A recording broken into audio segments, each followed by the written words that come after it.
Hi friends, मैं आकांक्षा शर्मा जी की with आकांक्षा में आपका स्वागत करती हूँ। फ्रेंड्स, आज हम पंचायत से संबंधित अनुच्छेद पढ़ने वाले हैं। बहुत ही छोटे से समय में मैं आपको ये पूरे जो है अनुच्छेद याद करवा दूंगी। यहाँ से एक न एक प्रश्न बनता है। बीपीएससी प्री की बात की जाए तो यूनिट 5 का और 6 का ये महत्वपूर्ण टॉपिक है। यूनिट 5 में ये मध्य प्रदेश से संबंधित में पूछा जा सकता है। तो चलिए स्टार्ट करते हैं।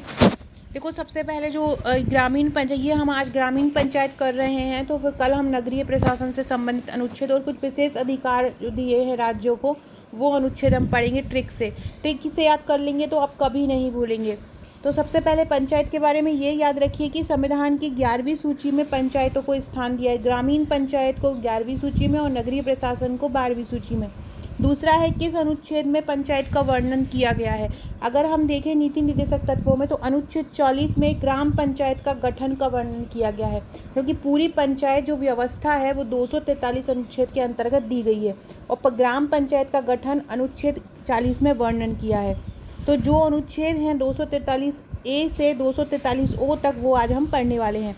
ये मेरी इंस्टा आईडी आकांक्षा 1957। अगर आपने मुझे फॉलो नहीं किया है तो इंस्टा पर फॉलो करके मैसेज कीजिएगा। पहला है 243A। देखो, ए 243A या 243 का, हिंदी में 243 का से स्टार्ट होगा और इंग्लिश में 243A से स्टार्ट होगा। देखो, का से मतलब होता है कक्षा। कक्षा मतलब कक्षा एक कैसी होती है, सभा जैसी होती है। बहुत सारे लोग बैठ जाते हैं एक साथ, जैसे कि स्टूडेंट बैठ जाते हैं, ऐसे ही पंचायत में बहुत सारे लोग बैठ जाते हैं और सरपंच उनको फिर समझाता है। ऐसे ही टीचर बच्चों को समझाते हैं। तो कक्षा, तो ग्राम सभा क्या हो जाएगा, 243A या का से मतलब कक्षा। कक्षा में सभा होती है। तो पहला आपको याद हो गया, का से कक्षा और सभा एक ही होता है। तो 243 ग्राम सभा का जहाँ वर्णन होगा वह अनुच्छेद 243A होगा। दूसरा है 243B। बी से याद रखो बनना। 243B से याद रखो बनना। ग्राम पंचायत का गठन, अनुच्छेद 243 या 243B में किसका वर्णन है, तो पंचायत के गठन का वर्णन है। तो पंचायत का बनना, बी से क्या हो जाएगा, बनना। बी से बनना, बी से बा का साउंड आ रहा है तो बी से बनना। तो पंचायतों का गठन मतलब पंचायतों का बनना। तो पंचायतों का बनना गठन किस अनुच्छेद से है, 243 बी से। तो बी से याद रखिएगा, बी से हो जाएगा बनना, तो पंचायत का गठन। तीसरा है 243C। सी से हो जाएगा संरचना, पंचायतों की संरचना। पंचायतों की संरचना संबंधित अनुच्छेद कौन सा है, 243C है। फ्रेंड्स, ये मेरी एमपीपीएससी प्रीलिम्स का टेस्ट सीरीज़ है। अगर आपने अभी तक एमपीपीएससी प्रीलिम का हमारी टेस्ट सीरीज़ नहीं ली है तो ज़रूर परचेस कीजिए। बहुत ही शानदार 2500 एमसीक्यू हैं, फुल लेंथ टेस्ट है। इसमें 399 की ये सॉफ्ट कॉपी आपको मिल रही है। इसमें 3 टेस्ट, करंट अफेयर और स्पोर्ट्स के टेस्ट भी आपको मिलेंगे। एक साथ ये आपको पूरे टेस्ट मिल जाएंगे। आप बाइंडिंग करा के 2 से 3 दिन में इसको कंप्लीट कर सकते हैं। अगला है 243D। देखो, डी का मतलब होता है दवा हुआ। डी से क्या हो जाएगा, डी से याद रखो दवा।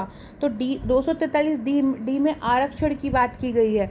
तो आरक्षण किनको मिलता है, जो एकदम दबी हुई जातियां रहती हैं, जिनको और आगे आने का मौका नहीं मिल पाता है, तो उनको आरक्षण दिया जाता है। तो डी से याद रखना दबे लोगों को आरक्षण। तो डी से जहाँ डी याद आए तो वहाँ पे आरक्षण आप लगा दीजिएगा। अगला है 243E। देखो, ई का 243E में पंचायत की अवधि होती है। तो देखो, ई से आप जब भी आप कोई सामान लेने जाते हैं तो आप उसकी क्या देखते हैं, एक्सपायरी डेट देखते हैं। एक्सपायरी डेट देखने के लिए आप क्या देखते हैं, उसकी अवधि देखते हैं, उसका समय देखते हैं कि कब से कब तक था। तो वही ई से याद रखिएगा, पंचायत की अवधि। एक्सपायरी मतलब एक्सपायर कब हो रही है, वो एक्सपायरी कब हो रही है, कब वो खत्म हो रही है। तो आप क्या देखते हैं, अवधि। तो 243E में क्या आ जाएगा, पंचायत अवधि। अगला है 243F। एफ में क्या आ जाएगा, पंचायत की योग्यता।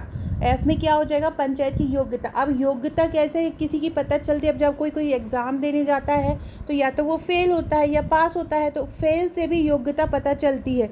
तो एफ से क्या याद रखोगे आप, फेल। तो फेल होने पर योग्यता का पता चलता है। तो 243F आपको याद हो जाएगा। फिर है 243G। जी का मतलब होता है पंचायत की शक्ति, पंचायत के अधिकार। ये 243G में आते हैं। तो अधिकार और शक्तियाँ क्या होती है ना, ग्रुप में मिलती हैं पंचायत को, किसी एक व्यक्ति को नहीं मिलती, इस ग्रुप में मिलती है। तो जी से क्या होगा, ग्रुप से शक्ति मिलती है, अधिकार मिलते हैं, ग्रुप में ही अधिकार दिए जाते हैं। तो जहाँ पे 243G होगा मतलब वहाँ पे ग्रुप होगा, शक्ति होगा, अधिकार होगा। फ्रेंड, कमेंट करके सभी लोग जरूर बताइएगा आपको ट्रिक कैसी लगी है, और कमेंट सभी लोग जरूर किया कीजिए। 243 जी में क्या आ रहा है, पंचायत संपत्ति अधिकार आ रहे हैं, और जी से क्या हो जाएगा, ग्रुप हो जाएगा, ग्रुप को ही अधिकार दिए जाते हैं। अगला है 243 एच। 243 एच का मतलब होता है कर अधिरोपित करना। जहाँ पंचायतों की कर की बात आ जाएगी वहाँ 243 एच का उपयोग होगा। याद रखना, जहाँ कर की बात आ जाएगी वहाँ 243 एच का उपयोग होगा। अब आपको ऐसे कैसे याद रखना है कि वैसे तो सभी ग्रामीण क्षेत्र में काम अच्छा है, सब ग्रामीण खुश रहते हैं, लेकिन जहाँ पे भी वो टैक्स लिया जाता है, कर लिया जाता है, वहीं एक किसान हार जाता है।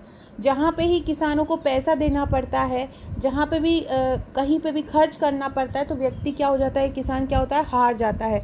तो और या इसको ऐसे याद कर सकते हो, एच से हारना, हारने पर कर देना पड़ता है। ये भी याद कर सकते हो कि जब भी कोई टीम खेलती है और एकदम हार जाते हैं तो क्या करना पड़ता है, कर देना पड़ता है। फ्रेंड्स, एक कमेंट बॉक्स में मुझे आंसर बताइएगा कि संविधान संशोधन की शक्ति किस अनुच्छेद के तहत बताई गई है। संविधान संशोधन की शक्ति किस अनुच्छेद के तहत बताई गई है। अगला है 243 आई। 243 आई में वित्त आयोग का वर्णन है, और ये बहुत इंपॉर्टेंट है। 243 आई में वित्त आयोग का वर्णन है। देखो, वित्त का मतलब क्या होता है, इनकम। वित्त का मतलब क्या होता है, पैसा।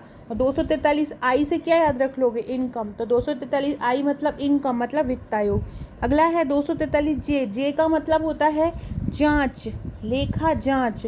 तो जहाँ पे भी जे आ जाए तो समझ लो वो लेखा जांच का हो जाएगा। तो जे से हो जाएगा जांच, और ये लेखा जांच। अगला है 243 के। 243 के में क्या हो जाएगा, निर्वाचन। के से कैसे निर्वाचन याद रखोगे, देखो निर्वाचन किसका होता है, दो कैंडिडेट मिलकर ही चुनाव लड़ते हैं, तो कैंडिडेटों का ही निर्वाचन होता है। तो के से क्या हो जाएगा, कैंडिडेट, तो कैंडिडेटों का निर्वाचन। अगला है 243 एल। एल का मतलब हो जाएगा लागू, संघ राज्य में लागू। एल मतलब लॉ, नियम। संघ राज्य में लागू हो जाएगा 243 एल, क्या हो जाएगा, संघ राज्य में लागू हो जाएगा, लॉ मतलब नियम। अगला है, देखो ये दोनों याद रखो, 243 एल और एम। एल से मतलब हो जाएगा संघ राज्य में लागू, और एम से हो जाएगा मना, लागू नहीं होना। एल से हो जाएंगे लागू, और एम से हो जाएगा नहीं, लागू नहीं है, मना कर दो, लागू नहीं है। तो एम से क्या हो जाएगा, मना करना नियमों को, और 243 एल में संघ में राज्य में लागू। अगला है 243 एन। एन का मतलब होता है पंचायतों का निरंतर बना रहना। एन का क्या हो जाएगा, निरंतर, तो निरंतर बना रहना। एम का मतलब क्या हो जाएगा, मना करना, लागू नियम का मना करना। और एल का क्या हो जाएगा, लागू होना। और एन का क्या हो जाएगा, पंचायतों का निरंतर बने रहना। 243 ए, देखो ओ, 243 ओ से आप क्या याद रखते हो, ऑब्जेक्शन। ऑब्जेक्शन का हिंदी अनुवाद क्या होता है, हस्तक्षेप करना। ऑब्जेक्शन मतलब न्यायालय का हस्तक्षेप। ओ से क्या हो जाएगा, 243 का ओ से ऑब्जेक्शन, न्यायालय का हस्तक्षेप। तो 243 जहाँ पर भी ऑब्जेक्शन, न्यायालय की हस्तक्षेप की बात आ जाएगी, वहाँ 243 ओ हो जाएगा। सो फ्रेंड्स, ये था हमारा आज का वीडियो, बहुत ही शानदार। ये पूरे अनुच्छेद ऐसे नगरीय प्रशासन और विशेष राज्यों का करवा दूंगी, तो अच्छे से कर लीजिएगा। डिस्क्रिप्शन बॉक्स से WhatsApp, Telegram, Facebook, Twitter, Insta से जुड़ जाइएगा। Okay friends, thank you.